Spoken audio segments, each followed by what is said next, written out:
We're live. This is the Beef State Podcast. Crappy background. Oh, sorry, you're starting now. No, you're fine. I fix it as we go anyways, so that it flows. Our last podcast turned out really good. Did you watch it yet? I have not. Who are you talking to, Miss Casey? You. Matt. Oh. Yeah. I've watched a little bit of the clips that you put on there. I didn't watch the full version It yet. turned out really good. I was happy with that one. It took me a couple days to get it all edited because I was sick. So. Right. But all right, let me get my stuff here. Okay, let's see. All right, Dave, welcome to the Beef State Podcast. How are you today? Good. How about you? Good. So you are a fourth or fifth generation rancher in California? Fifth generation farmer rancher. Yep. Oh my goodness. Why willingly jump into California politics right now? What pushed you over? I mean, I'm sure that you've heard about the horrible stories of going on with farming in California. It's very bad. Yeah. We are overregulated, and they're just overregulating us and taxing us out of farming. So, it's time that somebody with common sense jumps in there and tries to make a change, and I actually ran for governor for about a year and a half, and then I switched to lieutenant governor. So what made you change on that? It was traction and just people telling me, hey, I want to vote for you, but I want to vote for this guy. And it wasn't really about me, having the top spot. It was about me having a seat at the table to try to make change for agriculture. And so that was more important to me than trying to be like, well, I'm a governor candidate, even though I probably wouldn't have made it through the primary. So I was just like, okay, well, everyone wants to vote for me and vote for one of these other guys. So if I move to lieutenant governor, they can have their votes. They can vote for both. And so it worked out really well. My social media has exploded, and every day I get 100 emails or messages that, hey, we had 5 people in our family vote for you, and so it worked out. And will I make it through the primary? We'll see. So. Yeah, that's the toughest part. I understand that a lot of people don't go to vote in the primaries. 20% of people actually show up to the primary to vote, which really stinks because it's like half your voters don't even show up because it's not the main voting point to people. For sure. Well, I think we'll see about this go around. I think there's going to be a better turnout for this primary than the last primary. There's a lot of momentum going with other candidates and everything. I mean, there's 61 governor candidates. Normally we have a couple. So there's a lot going on. So it's going to be an interesting race. Yeah. So what about the voter ID with people not being able to even show their ID, from what I understand? Is that true?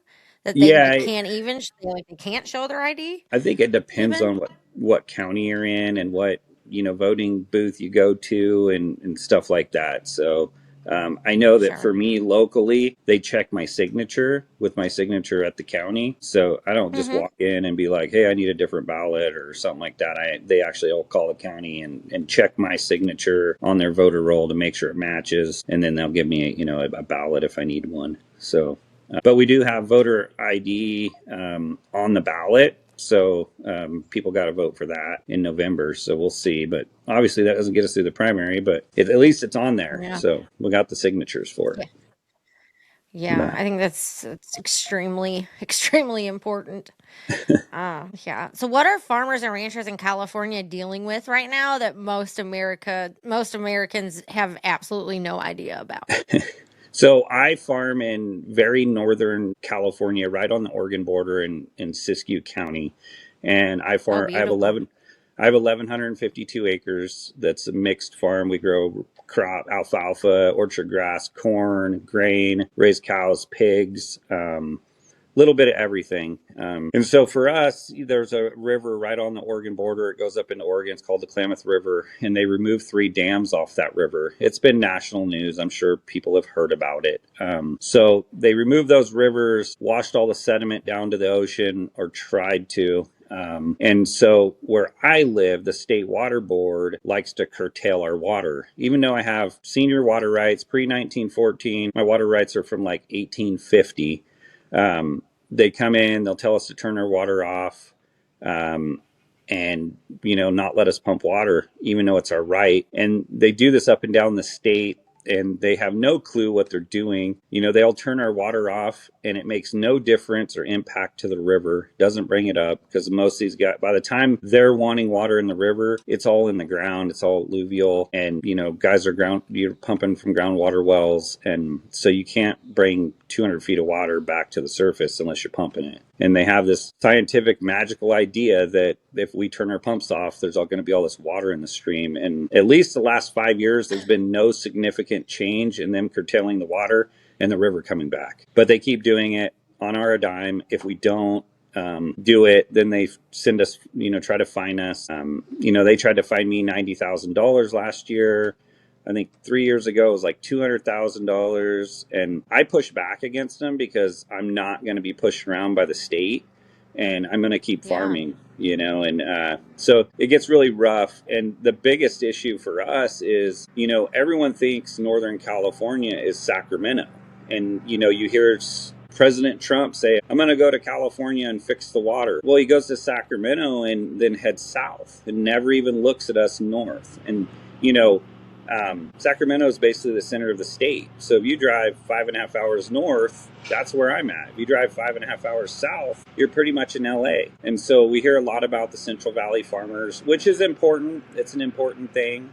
And, but it has to go north too. And so for me, it's like bringing voice back to rural Northern California, to the farmers, because there's lots of farmers up here that are struggling, that don't have a voice, that can't get any representation, period. Even when they talk about water, we don't get representation. So it's important someone like me is in office to make sure that all farmers across the state have a voice. And so that's what I've been fighting for. That's awesome. So what is the reasoning, the actual reasoning that they're trying to stop you from using the water? Is it just for the river? And I think it was like a fish or something. Yeah, Fish? so different areas, different fish. So ours is the salmon, and then you head towards the delta, and it'll be the I can't. It's on the tip of my tongue right now.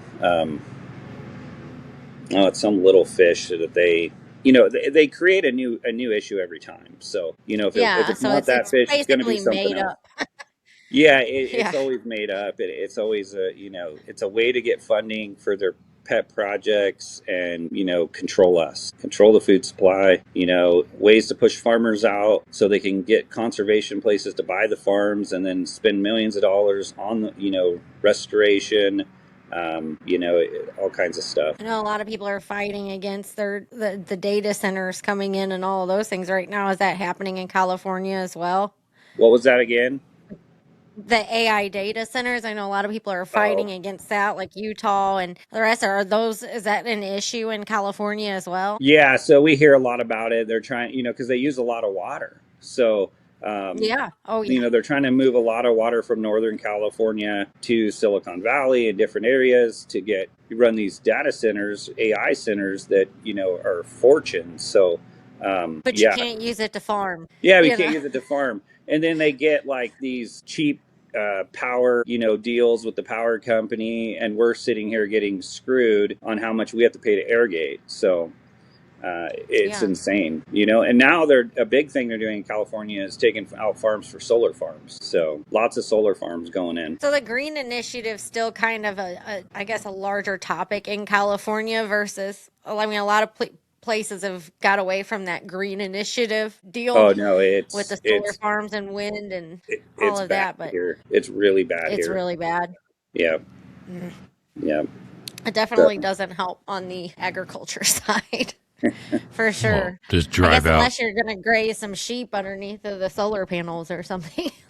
I mean, just drive up to 10. Only like 3 feet off the ground, so you can't even use it for anything else. Oh. It's insane. Yeah, that's pointless then. But, and then you guys' input costs right now in California are obviously insane. Fuel prices. I paid yesterday, I paid $6 a gallon for off-highway diesel. And, I'm going through like 300 gallons every 3-4 days. So it's expensive. It's insane. Yeah. People don't realize how much it takes to run a tractor. So fertilizer's a little different. It's, there's a market manipulation going on, and there's people that are jacking up the prices. So a lot of our fertilizers imported from Southeast Asia, and there's a port, it's called Port of Stockton in California. And so I went and toured that, and I talked to the main guy running it.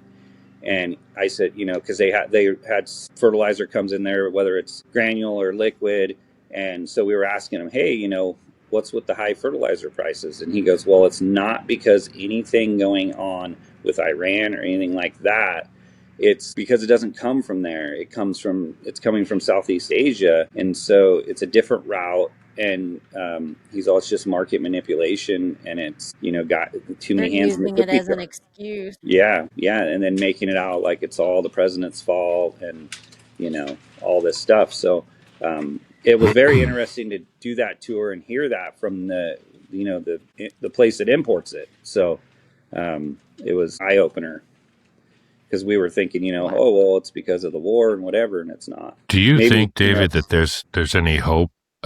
Quite frankly, I'm just being very direct here. Do you think there's any hope, whether you become lieutenant governor, because the corruption is so bad? You know what I mean? Just there's so many positions statewide. It's hard to say. So at this point, honestly, for governor, it's anybody's game right now. I mean, there's 61 governor candidates.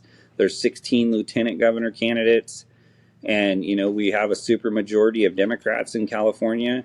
But they have a lot of people running for office. So it's hard to say. We're just going to keep fighting and hopefully make it through the primary. And then that'll be the turning point of, what's really going to happen. I think Republicans are really trying to get their top two candidates through the primary so that there's not a Democrat in the running. That would be a safe thing to happen. There's two top Republican candidates, and I think there's 6 or 8 top Democrat candidates that are all fighting for it. So their vote's going to be split pretty bad. And let's fingers crossed that, we get some change here.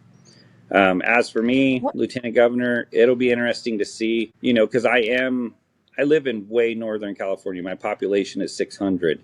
And all the voters are in Southern California, which is 14 hours away. So it's hard to get down there and to engage with those voters. I tried, but luckily, one of the top candidates, his followers are also my followers. And so I've kind of been riding his coattail a little bit, and all those people are, voting for me because they're also voting for him. So that's really helped me out a lot. And I'm going back down south again. And, I've just been working social media because that's my cheapest, most powerful tool I have. And it's done very well. I get millions of views every month. I get tons of followers. I mean, my comments are just insane. And it's worked out. So we'll see what happens. It seems like that's kind of the best way to go anymore is using the social media platform, especially when you're doing, a grassroots project, which, it's really the direction the American people are leaning towards now as well, because it's like everybody's been so bought and paid for at this point, and everybody's tired of the corruption. They're tired of seeing it, Well, speaking along those lines, what's been your communication, if any, with the actual official GOP? And are they behind you and supporting you and offering you the world as long as you do what they want, that kind of thing? Yeah, so the GOP does not give me the time of day. And that's fine by me because, you got it. It's all bought and paid for. I've heard of things like, okay, well, the GOP will back you, but at the end of it, all your donations you have to give to them, or there's always something. But when I got into this in November of 2024, running as a Republican candidate for governor of California. And nobody would give me the time of day, period. It was insane. And I just kept posting on my tractor, on the farm, on my social media. And I just kept doing it and doing it and doing it. And eventually, like in September of 25, my social media just exploded. And I think people were really starting to pay attention to the governor race. And they were like, okay, who are we going to look at? And I was just being authentic, being a farmer, and people it just exploded. So, and I took that momentum and ran with it and started doing debates and started, finally meeting people. And GOP still nothing. And I went to the Republican convention, met with everybody, and they still, I'm just too male, pale, and stale for them.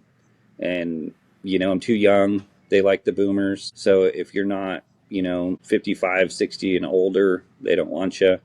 They endorse a Republican candidate for lieutenant governor that was a Democrat a year ago. She also spent 10 years in the state Senate creating all our problems. And now she's trying to be the hero to come and save it. And it's like, what's their agenda?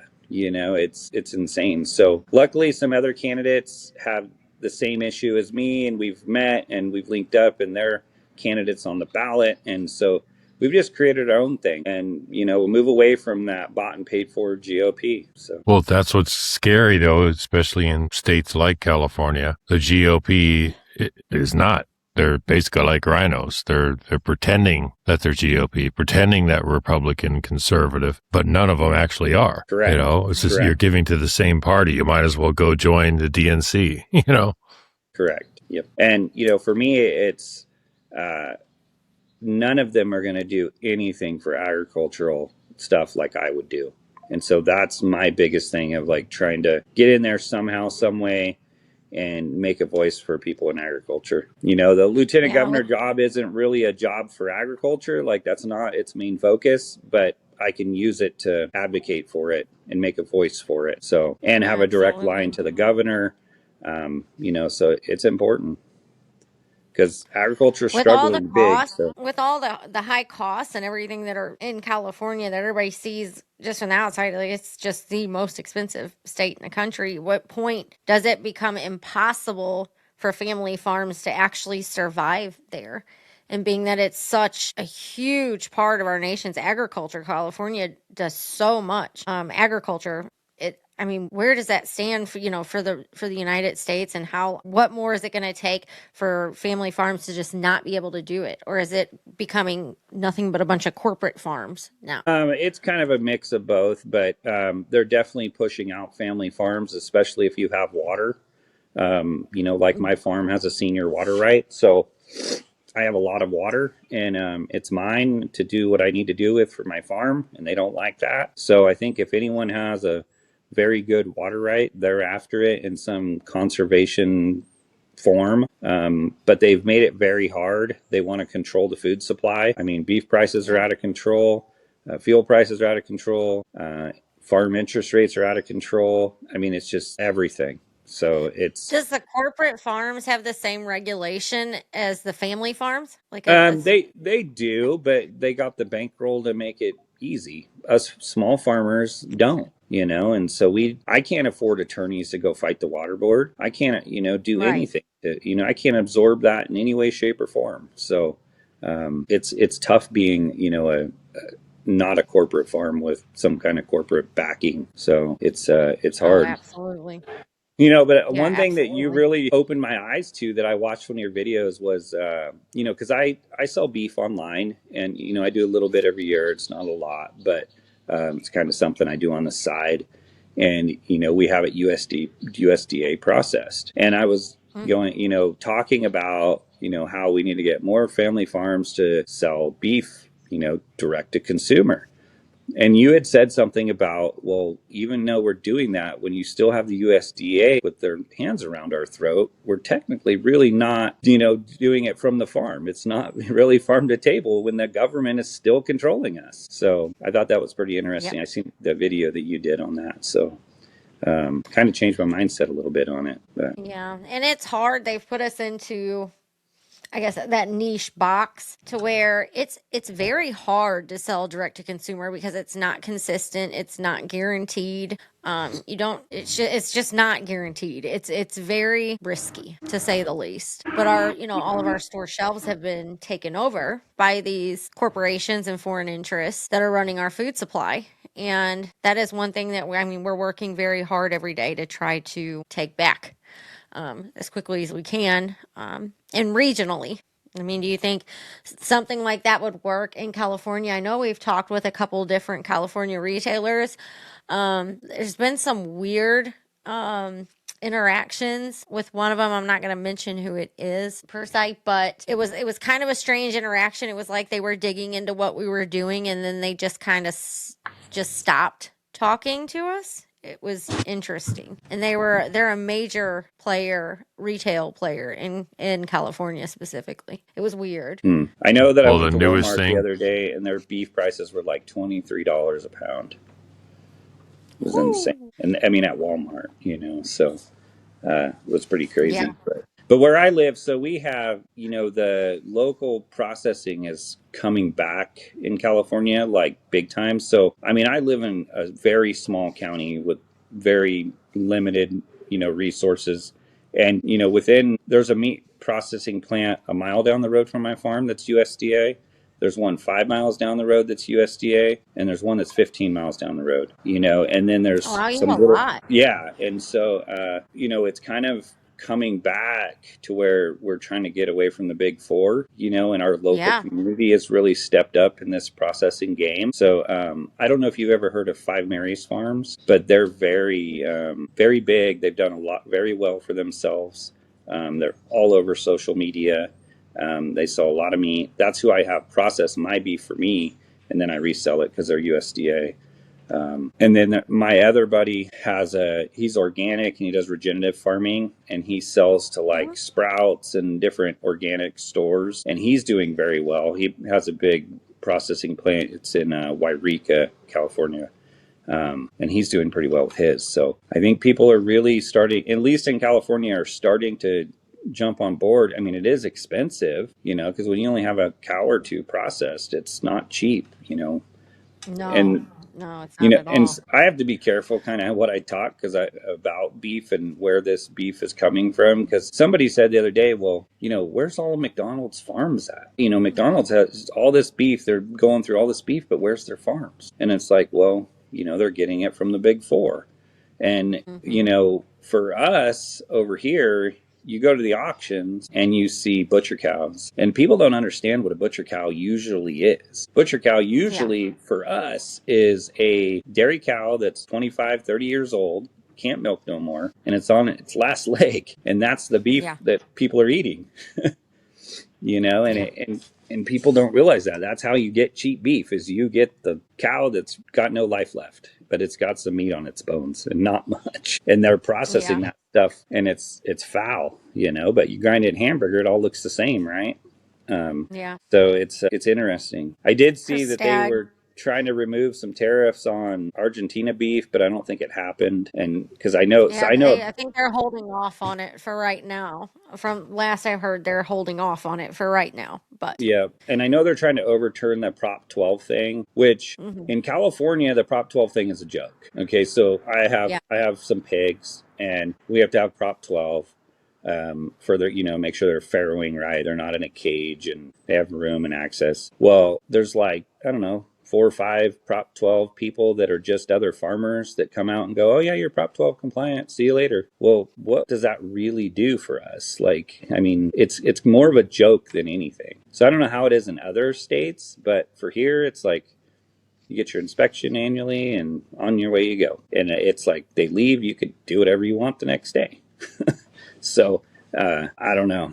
I think for us, for small farmers, it's a joke. Maybe big corporate, that have hundreds of thousands of hogs or something, it might be important, that are trying to cram them all in a building, with no space, but not for us. I free range mine. So yeah. We raise hogs every couple years. We did that. I guess it was last year. We raised some Manglitzas, and we free range them as well. But I grew up in a hog farm, and we would just take our pigs to the sale barn every when they were ready. But I don't know a whole ton about the pork industry anymore, except for the fact that it's been highly consolidated and basically bought out by China. Outside of that, it's well, and here we're just there's, trying to keep that from happening with the beef at this point. where we live, I think a lot of the guys are really trying to get away from just raising cows and taking them to the auction and let the packers buy them. They're really trying to do, all our meat goes direct from us to consumer. And so there's a hog farm here that they do that. And it's the meat from the hog farms here goes to I think one of their bigger ones is might be Fred Meyer that they go to. So they're trying to be that way and get away from that big four. So, Yeah. and Well, actually that's you have great that good there are meat. so many people trying to do that in your area, especially. That's amazing. Yeah, it's pretty good. They do well. So you should check them out. One of them is Five Mary's Farms, and the other one is Star Walker Farms. Those are the two biggest ones right here, and they Yeah, do all the absolutely. processing for all the local people, and they're both doing an outstanding job. And we need more people like them, because these are Yeah. farmers just like me that are doing this. And I do something different. So I make grain. So I make like chicken feed and pig feed and stuff like that. So when you go to like Oh, Tractor Supply or anywhere like that and you're buying their feed, well, I do the same thing. And so I have a feed store and I sell to my local communities. But I grow all my grain right here on my farm, and then I mill it and bag it and sell it. And I'm able to be very competitive with the other stores, but also people like it because they know where their grain's coming from that they're feeding their chickens. Because we have lots of little hobby farmers, that have a couple chickens and have a pig and, stuff like that. So it's important. And so I try to bring, products straight from my farm because people think everything has glyphosate on it. Like, I mean, it's like we dip our whole ranch in glyphosate, and that's all they think about yeah. is Roundup on everything. It's like we, wash our clothes with Roundup. I mean, we do everything with Roundup. I mean, that's what they think farmers do, and it's They simply think, not true. I mean, there's no. some farmers out there that use it, but not everybody. So for me, it's because I get that question 10 times a day. What's it been Oh, sprayed yeah. with? Do you spray Roundup? Do you this and that? And it's like, no, I don't do any of that. I don't spray paraquat. I don't spray Roundup. I don't do any of it. And so people like that. And as soon as I say that, they're like, we're buying your feed, because they know where it's coming from. I post on my business pages all the time when we're farming and doing stuff so people can see it. And, for me, it's people are really trying to go direct to the farmer, at least where I live, instead of going to big corporations that are just in it for profits and who knows what's really in any of it. And, they want real food across the board, whether it's coming from a vegetable garden or beef or pork or down to chicken feed. So, Well, I Yeah, don't know if you've absolutely. caught on to Miss Casey's whole movement with the American Rancher Alliance, but I've been trying to watch since some of last it. That's kind of how I came across her stuff. Is her videos were doing very well, and in my For You page, and so I watch them right. whenever I can, and so yeah. Well, since last year, though, we haven't heard a peep out of anybody in the government. Nothing. Not a word for years and years and years. Then everything that Miss Casey right here has been saying and making videos of going viral, all of a sudden we start hearing Secretary Rollins comes out, we're going to fight the big four, which happens, every 10 or 20 years and nothing happens and it goes back to them. So the latest thing I sent to Miss Casey, I don't know if you caught that yet on X, Not yet. was from the Department of Agriculture. So now they're saying this, and listen to the very careful wording they use. Their new product of the USA label, and they say it's more than a label. It's a commitment. Product of USA represents dedication, quality, and pride in every step of production. Feel good about what you buy. Come on now. That is so carefully worded that it doesn't mean a thing. Nothing. There's no accountability, no traceability. It's just, it makes you feel good. Anyway, I just thought I'd throw that in They're there. buffaloing people. So one of the Yeah. things that I get heat about this. So if you go to Walmart and you look for milk in the milk aisle, and they have one milk that's $5.99 a gallon and one milk that's $3.49 a gallon. And you look at the there's a label on it that tells you the manufacturing plant. It's the same plant on the same line, and it's the same milk. One's a different price. And it's, so they're It's a buffaloing label. people by putting a label on it just to get more money out of it. And it's the same product. So, Yeah. it's insane, the stuff that they Well, do. to me, all it is, I mean, we're still going back to the crisis and the national security threat of the big four holding all corporate control over our food supply and them being a foreign entity, or, two of them being foreign entities. And, now they have this label that they can put on there that all they have to have is an affidavit. Oh, I told you so. And that's it. And it's so they can raise the prices higher. That's all it is. It just makes them more money. It's it's a big game. It's a big game, and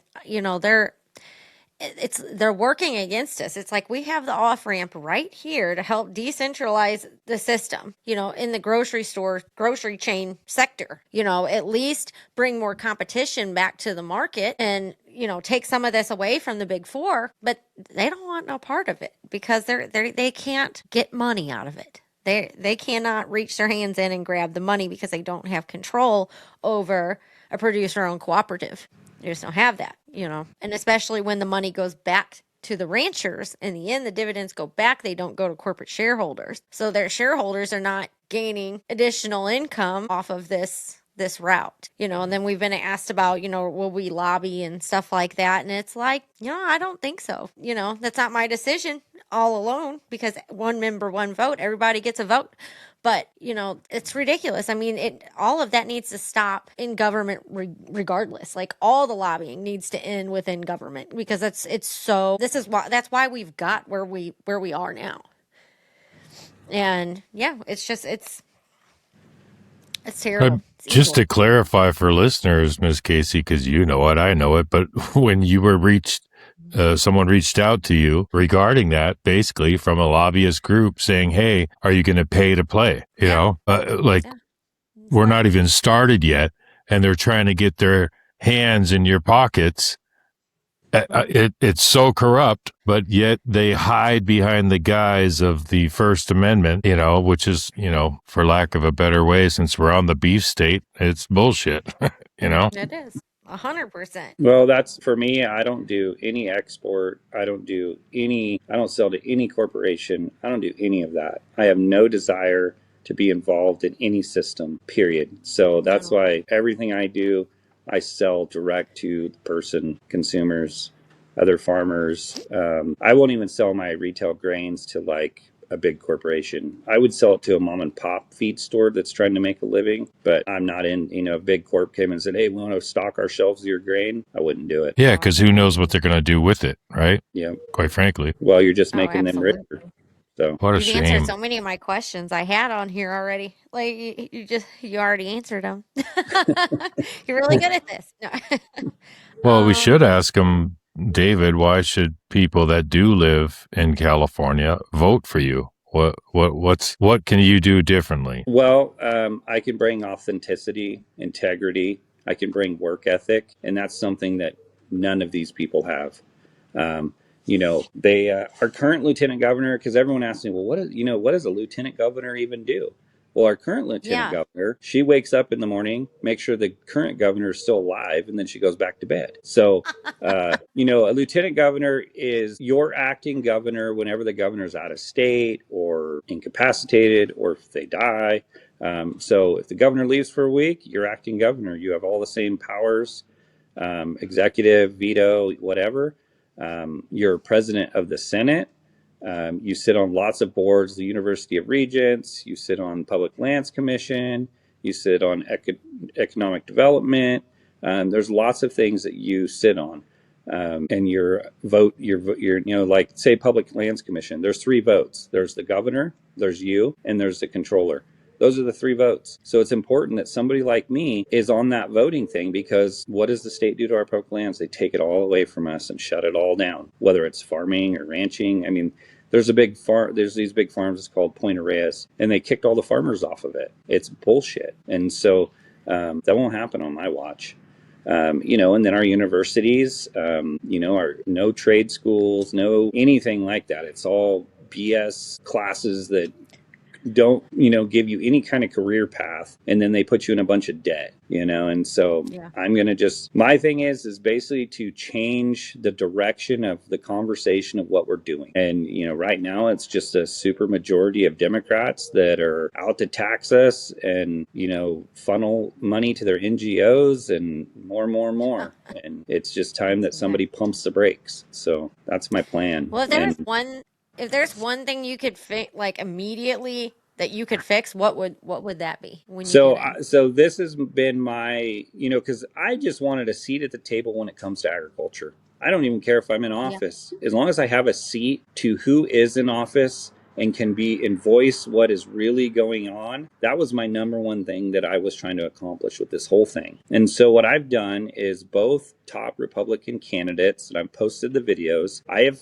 put them on the spot and said, if you win this, can I have a seat at the table when it comes to agriculture? And they both said yes. And so one of the biggest things in California is they have emergency drought regulations in effect. And what that does is gives them the state water board, which is unelected officials. It's just people that are hired or appointed by the governor to control the farmers and their water. And so with the emergency drought regulations, specifically where I live, we can't drill ag wells. And then that gives them the power to do whatever they want.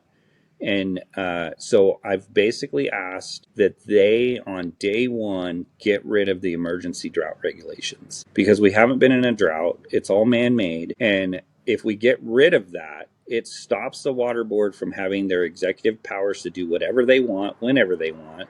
And it allows us to go back to drilling wells. And so that's You been my can't number one. drill well? Nope, can't drill a well. Only house wells. Yep. No Whoa.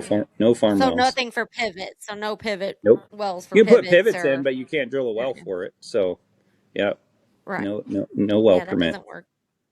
No, That so doesn't work. there are some other counties down south that I've ran into that have been able to get permits still, but not where I'm at. And so that's been important to me. Also the California Air Resource Board with CARB and the trucks and emissions BS. Their chokehold on the trucking industry is terrible. I have to get my truck smog checked every 3 months, and it's insane. It's only a 3-year-old truck, and I shouldn't have to do that. I had 5 semi trucks that were all bought and paid for that they wouldn't let me register anymore, so I basically parked them. I've sold a couple still sit here, can't use them for anything. And I can't afford to go out and buy 5 brand new trucks just to meet emissions BS, especially when we only use them around the farm and stuff like that. So it's insane. And everybody has given up in California to fight for this. Does that cost every time you have to go get the emissions check? Yeah, it's $100 to get it tested every time, and then you got to pay $30 to the state. So Oh my every God, 3 every months. 3 months? Every 3 months. Holy cow. Yep. So, and if you're not in That's compliance crazy. and you get in trouble, they put you out of service. They give you fines. I mean, it's insane. Yeah. So, and the trucks all have to be 2010 and newer. They all have to have DEF, and that stuff's a Really? joke. I mean, it's insane. So Yeah, the DEF, that people don't even realize how much actual pollution that's creating, Yeah, the DEF. well, I Mine are mean, for me, deleted. you go to yeah, well, if you were in California, you could go to any gas station and you'll see one of those little 2.5-gallon DEF jugs sitting there by the trash can. Tons of. You see them on the side of the highway. yeah. You see them everywhere, and it's like, what did we do? We just traded one problem for another, but they can't control us on the other, so they control us on the trucks. So, But let's now we've got all ban the plastic straws. Come on yeah, now, because that's going to help. exactly. Yeah. So, That's well, just that crazy. straws and plastic bags, I mean, it's insane. And so it's just, we got to have common sense, and we got to have people that fight for us, and that, because these guys get in office and we never hear from them again. And that's not who I'm going to be. I'm not going to be sitting in an office. I'm going to be out in the streets, boots on the ground, everywhere, exposing all the problems and bringing it to light, because it's got to happen. We need the change now. So I've been seeing a lot about Spencer Pratt, and he's kind of been the anti-establishment, but I really think that's what people are really pushing for at this point. Yep. And yeah, and why you're probably seeing, such a rise in, what you're doing and people voting in your direction, because they, people are tired of the establishment. They need, people are starting to realize that we need the farmers, the ranchers, the common, American to be making Yeah. decisions behind these things instead of these massive corporations. And Yeah. Well, what's your thoughts on Spencer Pratt? That yeah, he's done a really good job. So I've followed him for a long time. I've went to one of their annual events and talked with him, and when he announced he was running, I was there. I think what he's doing is fantastic, and I think Yeah.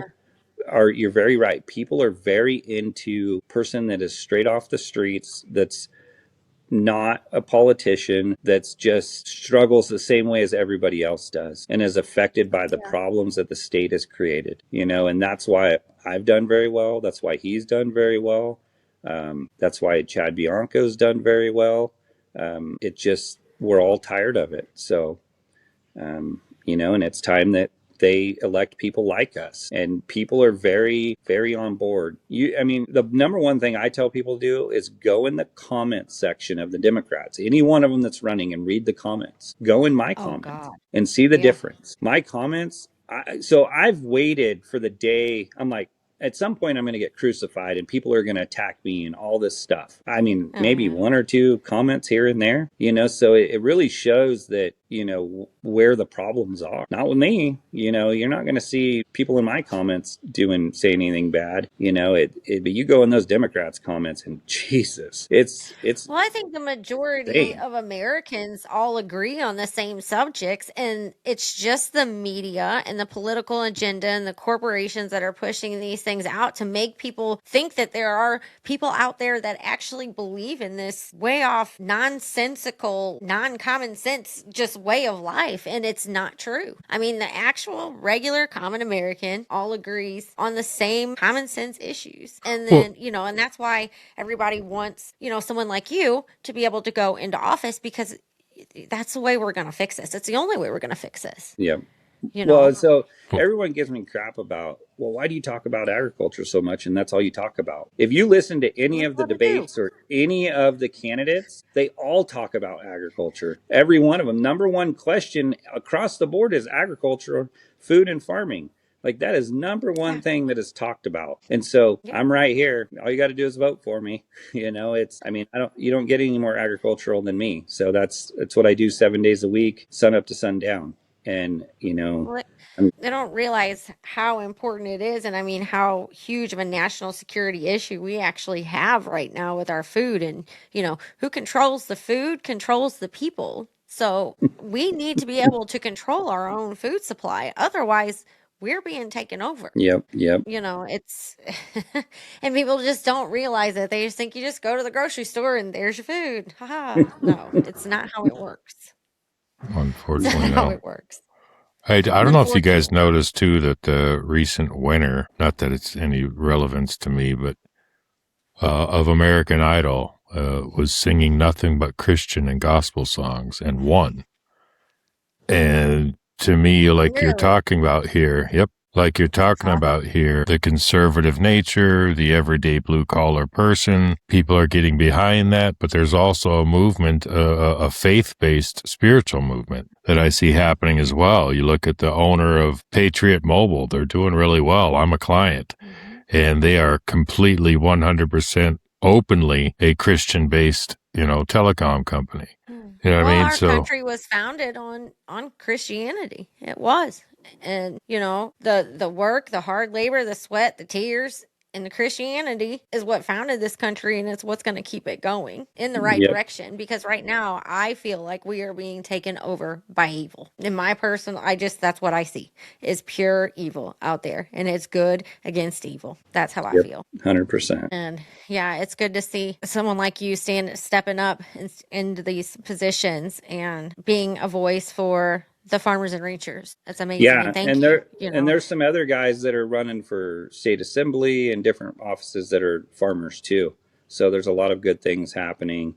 I don't know if you guys know of Doug LaMalfa. He was a California representative in the Senate.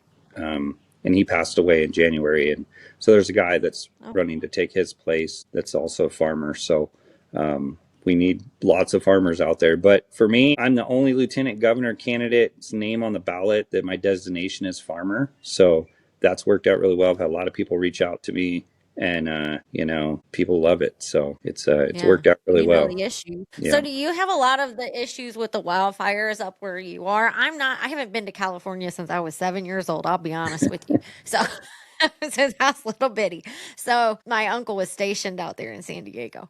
Yeah, so And we used to we go have three visit. major problems in Northern California: water, wolves, and wildfires. And so Okay. those are huge problems that we have that affect ranchers, that affect people's homes. I mean, obviously, California burns to the ground every year. This year will be a new town. That'll be because they don't manage their forest in any way, shape, or form. And they are trying to step it up a little bit. There are some people that are doing really good work, but they've let it go for so long that unless you had, 1,000 bulldozers going every day of the week, you'd never get ahead of it. So, Yeah. it's, so for me, I do my own part in trying to do around my ranch. I cut fire lines every year just to be prepared. Mhm. And, I have some other properties that I do, brush clearing and stuff. I got to prepare for myself because ain't nobody coming to save me. And, Yeah. all it takes is one idiot to light a fire and it's all gone. So, but we do deal with a lot of wildfire issues. There's some, the problem we have is like these wildfires come through, whether it was Pacific Gas and Electric's fault or not. So if they come in and it was their fault, and then they have to compensate everybody for their damages, the money all gets spent on consultants and attorneys and everything else, and it's always scrapped for victims. And so everybody who suffered gets nothing. And it's time that changes. Well, then they put restrictions on the water, so then you can't use the water. But somebody was saying on social media, they're like, you're next to the ocean. Ocean is water. Put it out of the water. I don't know how that could actually be done or if that's even feasible. But I was kind of laughing about how they said it, like with the Palisades. They're like, you're next to the ocean. Ocean is water. Use the water. Yeah, And yeah. it's like seemed like it was all just a political game at the time of the water or the fires in the Palisades. Well, it's big money. And There's big money to be made in fighting wildfires, and so it's turned yeah, into a cash crop for people. And so they want the wildfires every year because the state gets funding, and then they can go and spend it on whatever. So NGOs. yeah, NGOs, and so That's and just then so crazy. Nick Shirley's there too right now, and he's been exposing so much. And it's just yeah. like I don't know how anybody could think Gavin Newsom is not anything but the devil anymore. It's just like that man has seriously screwed up some things. So you guys have got so much work to try to fix everything. Yeah, and It's then we gonna have the be it's wolf gonna be a problems lot. up here where I'm at. So there's a wolf issue, and they're killing lots of cattle, and they're coming within like Oh yeah. 50 feet of the schools, and it's pretty crazy what's going on. And it's like the farmers should have the right to protect themselves, and they don't. And the wolves have more rights, and they could kill a kid, and it wouldn't matter. So.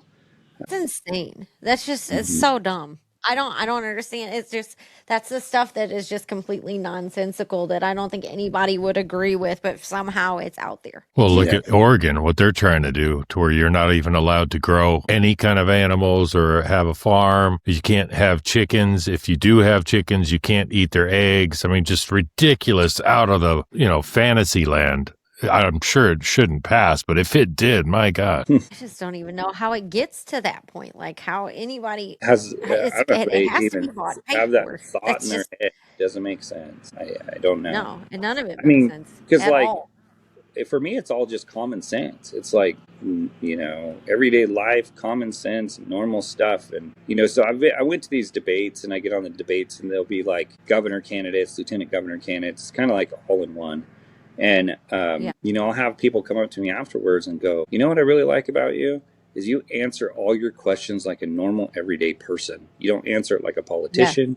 You don't have any kind of scripted anything. You just answer it like a normal person would do. And I go, yeah, because I'm a normal person. I think like a normal person. Nothing I think Yeah. about is from the news or from anywhere. It's like, I live with this stuff. And then you go out and you're like, how do people think differently? Like, it's weird because you're like, man, your mindsets are Well, they crazy. always have contrived answers that are pre-written. They go through all kinds of stuff to, practicing before they even go and speak. Most of them have a script that they read by. All the things that people don't know that goes on in the politicians' world.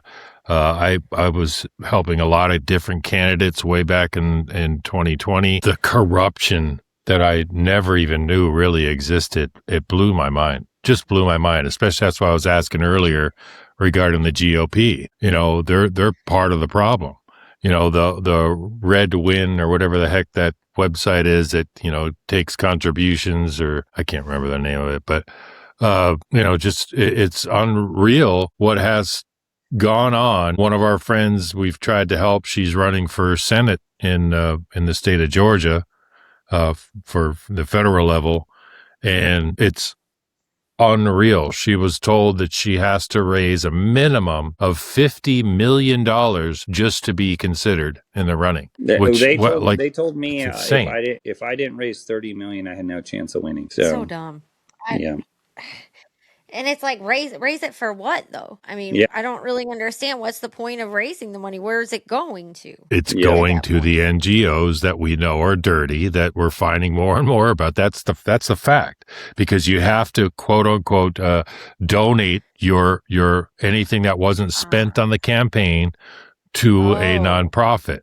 So Correct. Of course their friends, their family own these nonprofits. The money goes directly to them, but everybody just, we're going to overlook it. We're going to ignore it. But it's been happening for decades and no one said a thing, but here we are. Yeah. It's all about raising funds. That's their game. So I don't think they really care about winning. They just care about raising the funds. You have professional, we talked about this in the last episode. Yeah. You have professional people that only run for office with no intention of winning, just to get the money, to raise the money, and then walk away from it. They don't care if they win. So I've had a few people hit me up and go, hey, I'd like to work for your campaign. How much funds have you raised? And I go, not very much. Oh, well, let me know when you raised enough funds. And I'm like, so you want me to win?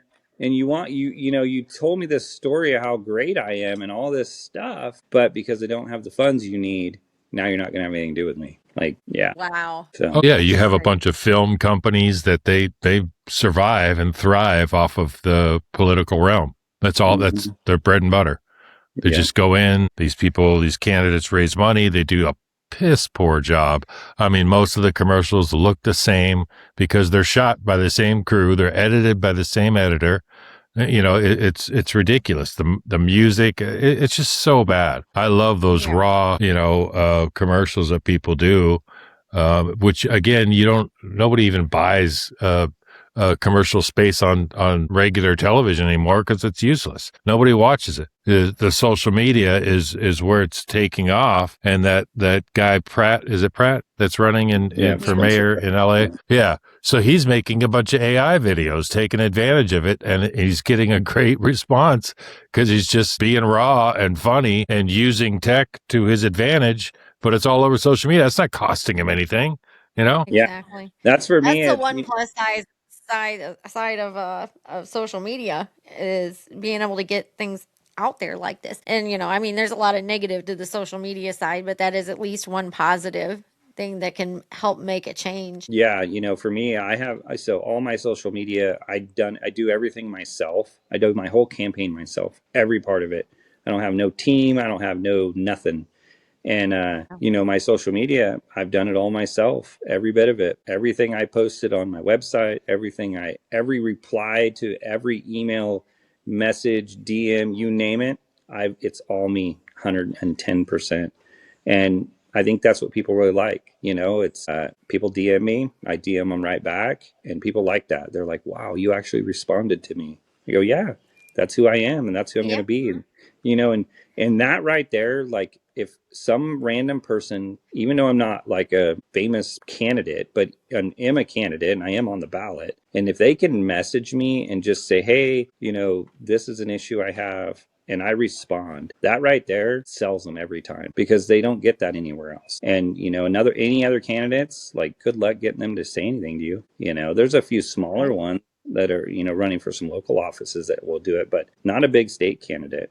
They don't respond in any way, shape, or form. So, but I am, I try to, when people comment, I try to at least go on there and, they'll say, oh, 5 people in my family voted for you. I go, I'll at least go on there and try to say, hey, thank you. At least say that. Obviously, I get hundreds of thousands of comments, so I can't do it all, but I at least try to spend some time and hit all the top comments that I can see and, spend a little time just doing it. I mean, it takes 20 minutes. So if you can't engage with your followers and viewers for 20 minutes, then you're not authentic, in any way, shape, or form. You're just clickbaiting or who knows what, So I think people like really the people that get elected, they have a whole staff, a whole bunch of people that are basically their barriers, so nobody can get a hold of them anyway. They'll only take what's going to benefit them, benefit their campaign, get money, whatever it is, instead of just talking to real folks that have real concerns, legitimate concerns that need to be heard. So I do live videos on my Facebook, and I'll get out on the tractor when I'm farming and I do live videos, and people love that because I do Q&As, live Q&As. I mean, no other candidate's doing that. There's no other candidate that you can go on their Facebook page, go on their live video and talk to them directly and get your questions answered, and I do it all the time and people love it. So, it's usually when I raise the most money for my fundraising is when I do those lives. So, because people can connect, and when you connect with somebody, it's you have their vote just every time. So yeah, that's amazing. That really helps. It makes people feel so much better just being able to talk with somebody about everything that's happening, because everybody's in the same situation. They're all thinking the same. I don't care what media says. I mean, it's ridiculous. It's ridiculous. Nobody is out there thinking that wolves should be more important than people and that farmers shouldn't have water and all these things, but they're worried. People are scared to death that they're losing, their country and their freedoms and, all those things. And they want to get back to, the heartland of America where, in the Christianity and, the security and the freedom. Yeah. But so being able to talk with somebody that's running for office, that helps a lot to see where they want to stand. Yep. Yeah. Well, it's like everyone talks to me about, well, you don't do all these town hall meetings. And it's like, I'm not going to spend my whole day driving somewhere to do a town hall meeting where 15 people are going to show up. And maybe, they're voting for somebody else because everyone else has done town hall meetings. And I can spend an hour on social media and get 50 people for free and not leave my farm. And so it's, I'm just trying to get the maximum exposure as I can. And it just doesn't make sense to spend a bunch of money running around doing these little town hall meetings that nobody shows up. Well, you have town hall spaces. I mean, that's what X has been really getting a lot of participation, is the spaces that they hold on X. It really is the modern day town hall where people can just come, start talking. You know what I mean? You don't see each other. They do have that ability now, but for the most part, it's just the voice, but you're talking to the person, and it's awesome. Yeah. Well, I've done some podcasts and stuff, so those have really helped out. And, X really hasn't been too kind to me. They haven't really pushed my stuff. Like, it's been really hard for me to get exposure on X, but my TikTok and my Facebook have done really, really well. So, but I still keep working X, trying to hopefully maybe it'll hit the algorithm or something at some point. So just start hosting spaces. That's how you do it, man. Just, you got to just open up a space. I'll have to look into it. I haven't done really much on X. I haven't done any kind of space thing. So I'll check that out. So I run a space every single day, Monday through Friday, early 9 a.m. Eastern. So that would be 6 a.m. your time, till about noon for 3 hours. So till about 9 a.m. But I'm sure you're up, you're early, you're a farmer. Oh, yeah. But Monday through Friday, we hold these spaces, and that's actually helped get a lot of exposure for American Rancher Alliance and Casey, to where she Really comes has. in. Yes. We just start talking to her, let the people start asking questions, start promoting it, put the website out, information out. And like you're saying, as far as contributions or at least getting people's attention to vote, well, that happens the most when she's up live talking in the spaces. And, and we get anywhere from a few hundred to a few thousand, depending on what the space is every day. People are used to it, and we've been doing it for over 4 years. Right now, I'm standing in for one of our guys that runs it, but you should definitely, we'll get you hooked up and bring you in on a space. That way, then you can get people to follow you, and then you do your own spaces, Sure. Yep. Yeah. Yeah, it's an Great. excellent place. I mean, just great people in there. The true patriots really care about this country and what's happening in the food. I mean, I've just met an amazing bunch of people in those spaces, especially in Matt and Marlon's space. Like it's just a great community of people. It Yeah, really is. so for me too, it's I've had a lot of support from other states. It's crazy how much California affects the rest of the United States. People in Pennsylvania feel issues from California. And so all over every state. I've had so many people from different states, hit me up and be like, we need you in California so bad because it affects us over here. And it's like, it's insane how much. Well, it affects us because it drives us insane. Like, what did they say? What legislation are they passing now? What? What are you talking the about? emission stuff. It's all the, like the emission stuff. That emission stuff gets passed off to everybody. So, Yeah. These California That's standards, ridiculous. I've tried to tell people, they go, well, our emissions in Illinois, it doesn't matter what California does. And I go, well, I'm betting that if you go open the hood of your truck and look at the stickers on it, there's a California sticker somewhere on that truck. And it's probably never been to California. So it's like California does affect a lot of this stuff. So, but we got to deregulate and get rid of the waste, fraud, and abuse, and and Well, just my help out. husband, so he owns a company and he flashes computers on ATVs and side by sides, all your off road vehicles, And the reason is because of the emissions when coming in from overseas, because they all come in from overseas and they come into the California ports. They have to go by California emissions, so it actually messes with the airflow ratios and all this other stuff. I can't get too technical because I don't know. He's the mastermind behind that, but that's what causes your ATV or whatever to not get the power that it's capable of getting. So he goes into those computers and he adjusts all the fuel and timing and airflow and all those things so that it runs better where you live. But it's all based off of those California emissions. Yeah, they're trying to go all electric here. They want everything electric. You name it, it needs to be electric. Electric. I got to get him to retune my motorcycle. Miss Casey. I got to get him to retune my motorcycle so I can get more juice out of it again. Oh, yeah. You can. Well, I mean, you can't have two-stroke engines or anything anymore. I think is there one? I think there's one company that has a two-stroke dirt bike. Yamaha still makes two-stroke dirt bikes. Gas makes two-stroke dirt bikes. Honda doesn't. For a few years there, they weren't making any, I thought. And then Honda quit making them in 2007. So, it's I'm a very avid motorcycle rider, racer. Actually, my main bike is right there. So awesome. So, and I have about 15 bikes right here. So can you ride two-stroke in California, or does it have to be four-stroke? So you can ride two-stroke, but like some certain OHV places, you have to have a sticker, and they won't sticker some of these bikes. So like this bike here, that's a CR500 two-stroke that's custom made by Service Honda that I had professionally made. It's not a factory bike. I can't even get a sticker for it, period. So it's closed course only. So I have done Grand Prix with it, and they've let it through on a Grand Prix, but go to a public place and nope. So Wow, I thought we were in a free country where you can kind of do what you want.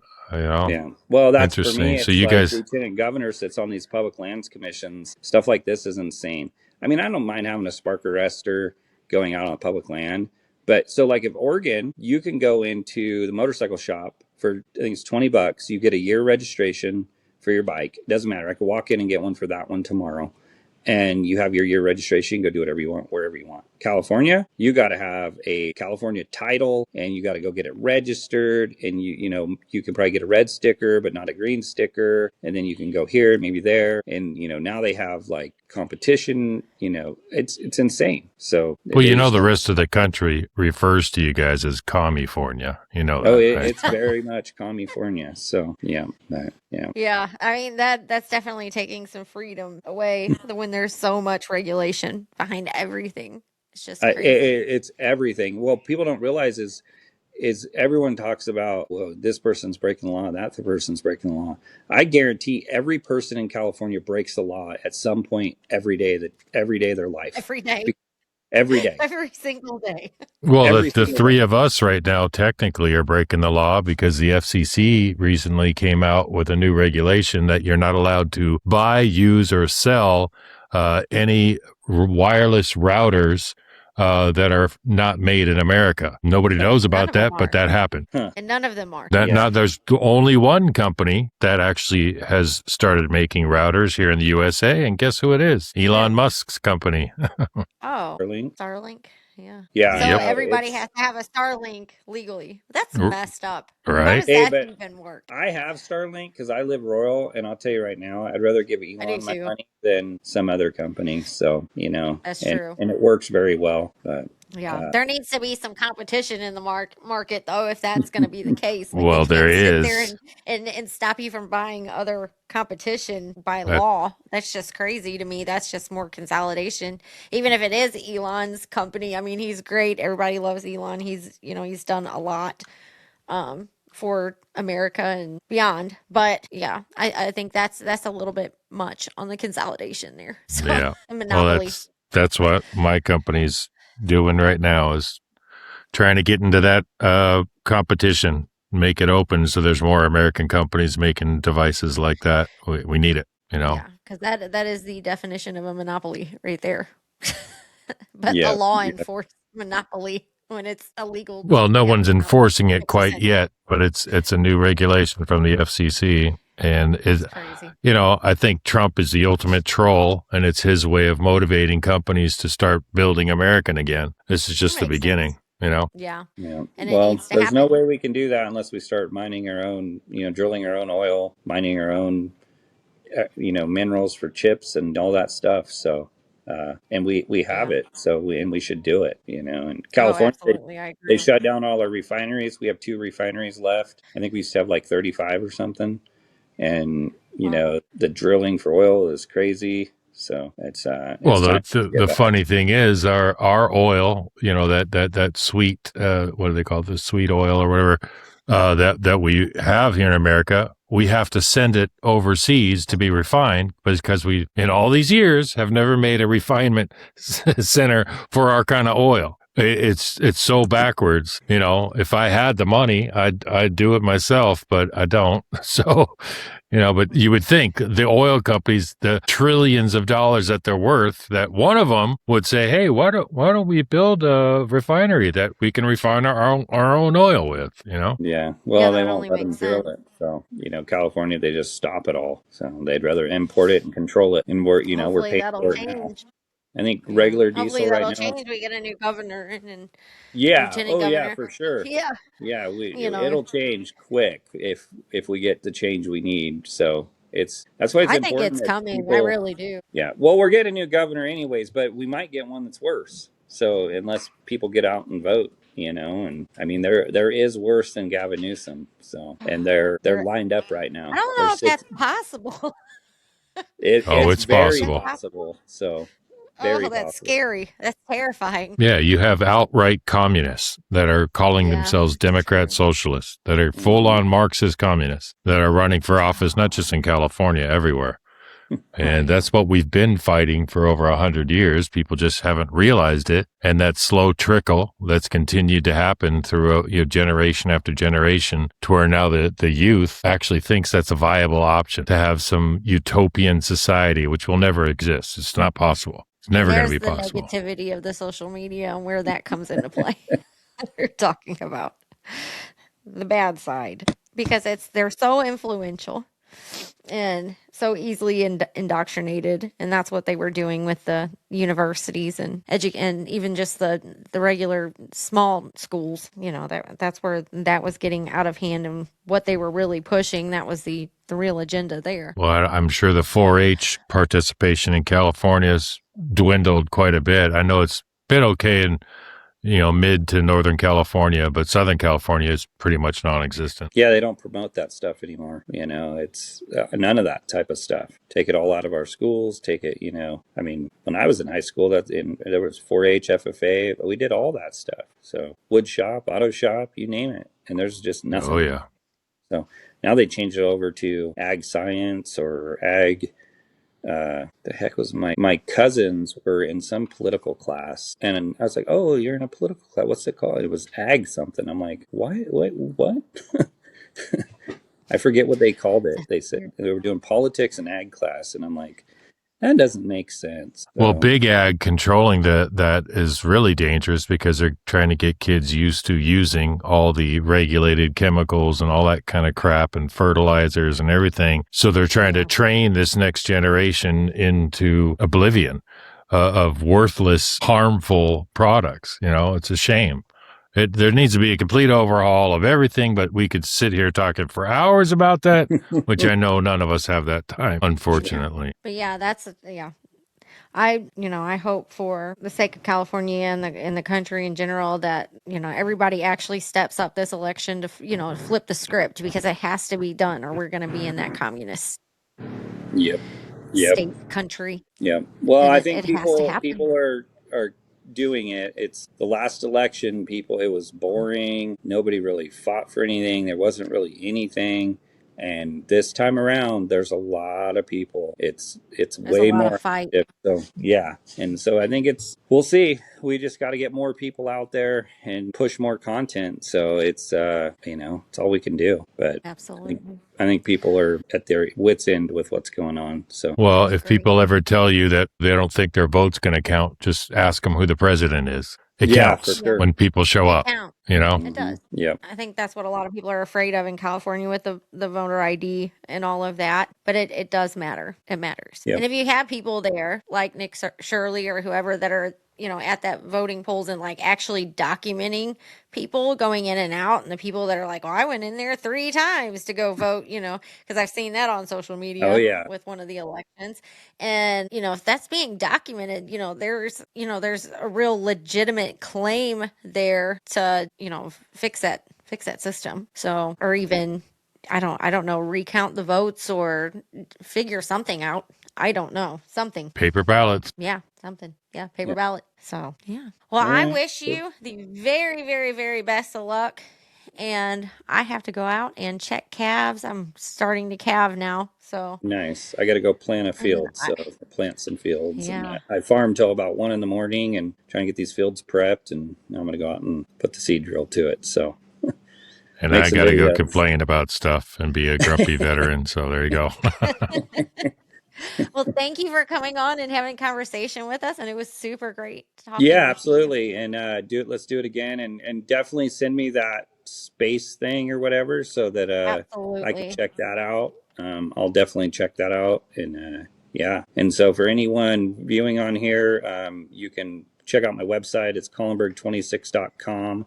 That's Collenberg 26.com. That's my website. The top of my website, there are links to my social media, so you can find my Facebook page. I tell everybody, like, share, and follow. It's important. Tell everybody.